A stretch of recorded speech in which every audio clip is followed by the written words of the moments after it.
پیارے بچوں، یہ چند حروف ہیں جو قرآن پاک میں بار بار استعمال ہوں گے۔ آپ ان کو یاد کر لیجئے تو انشاءاللہ عز و جل آپ کے لیے قرآن پاک کا ترجمہ کرنا بہت ہی زیادہ آسان ہو جائے گا۔ حمزہ، اس کا مطلب ہے کیا۔ با، ساتھ، پر، سے، اس کے 3 معنی ہیں۔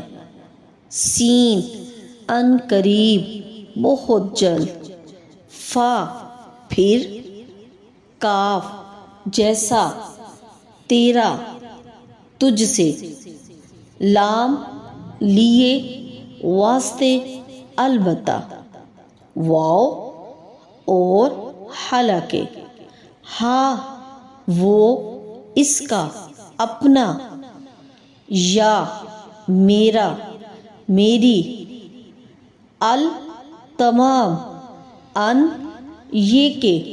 ام، یا۔ بل، بلکہ۔ من، وہ ہیں۔ کون، یہ تمام معنی من کے لیے استعمال کیے جاتے ہیں۔ لن، ہرگز نہیں۔ عن، سے۔ کم، کتنا، کتنے۔ لم، نہیں۔ قد، یقیناً، تحقیق۔ مع، ساتھ۔ قل، کہہ دے۔ ہم، یہ ضمیر ہے جمع مذکر غائب کی، اور اس کا ترجمہ ہے وہ سب، ان کا، اپنا۔ کم، یہ جمع مذکر حاضر کے لیے ضمیر یوز ہوتی ہے۔ تم، تمہیں، تمہارا، اپنا۔ ہن، یہ جمع مؤنث غائب کے لیے استعمال ہوتی ہے، اور اس کا ترجمہ ہے وہ سب، ان کا، اپنا۔ کننا، یہ جمع مؤنث حاضر کے لیے ہے، اور اس کا ترجمہ تم، تمہیں، تمہارا، اپنا۔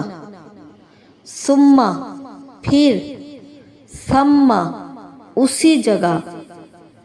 حق، سچ۔ ان، اگر۔ من، سے، بعض۔ فی، اندر، میں۔ بر، نیکی۔ لیما، کیوں۔ اذن، اسی وقت۔ او، یا۔ لو، اگر، کاش۔ لا، نہیں۔ ما، جو کچھ نہیں کیا۔ نا، یہ جمع متکلم کی ضمیر ہے، ہمارا، ہمیں، اپنا۔ ایاہی۔ الحمدللہ پیارے بچوں، آج آپ نے 40 حروف کے معنی سیکھ لیے۔